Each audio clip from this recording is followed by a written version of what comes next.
Talks, the Eric Kim from the Eric Kim Street Photography blog. So I wanted to share with you some random thoughts about, man, how much I freaking love the Ricoh GR version 2. This is kind of ridiculous just how good this camera is. It's like, this thing has been through hell. Well, look, it's like a triple inception. I have like a broken screen. It doesn't really quite turn on properly. But now, of course, rocking the Eric Kim neck strap. And I think the reason why I love this camera so much is this.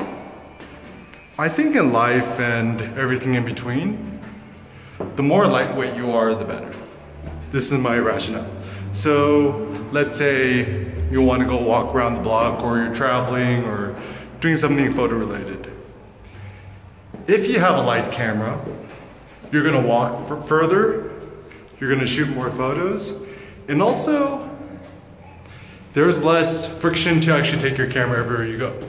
So this is actually the big issue, is that a lot of us as photographers, we always want to optimize for the best camera possible.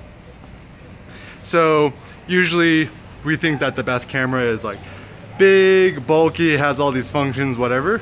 But if you just kind of walk around with a camera on your neck, something as simple and easy as the Ricoh GR version 2, honestly, you just kind of have no excuse. It's like the easiest camera to shoot with.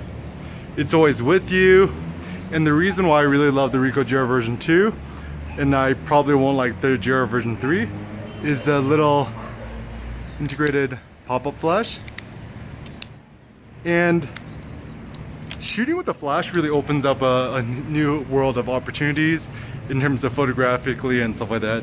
And not only that, but when you're also shooting street photography with a little point and shoot camera, people don't really take you seriously, and therefore they don't really feel as uncomfortable or self-conscious or whatever it may be.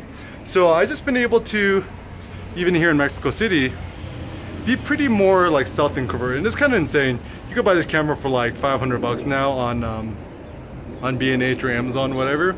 And like, let's say you're shooting in a dangerous neighborhood or you're traveling, people, like, they could steal your camera and just be like, okay, here's my camera, let me just take the SD card. And then you could just buy another one. Whereas like even some people I know who have like these like $10,000 Leicas and stuff like that, they actually feel a lot more intimidated to travel with their equipment because they're afraid that someone's gonna steal it or something like that. So generally speaking, one of the biggest benefits of having a cheaper camera is that you're just less self-conscious, you're less afraid, and also in terms of the photography side of things, life is just simpler. So the way I usually turn on, just push a on button. You can see it's kind of stuck, so I have to wait for it. It turns on, and it's nice too because regardless of where I am,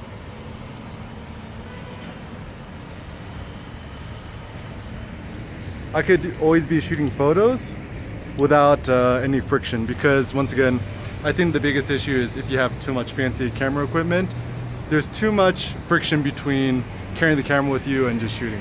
And other practical things I really love about the Ricoh GR version 2, the little macro button,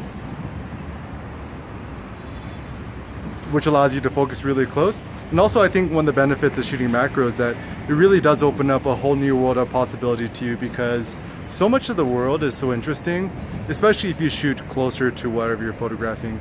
If you're, you know, even shooting with like a Leica camera, the minimum focusing distance is 0.7 meters, which is actually pretty far away, which means that there's actually less photo opportunities. So I think just kind of remind yourself that, man, the world is such a beautiful place. There's so many great things to photograph. The world is your oyster.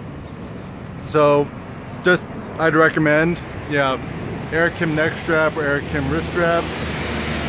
Keep it around your neck. Just walk around as you do.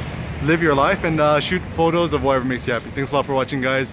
What are some inspirational tips you have for finding inspiration in photography?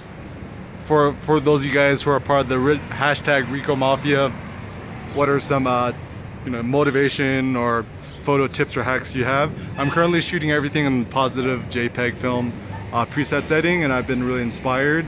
And yeah, so feel free to leave a comment down below, and let's continue to thrive as visual artists together.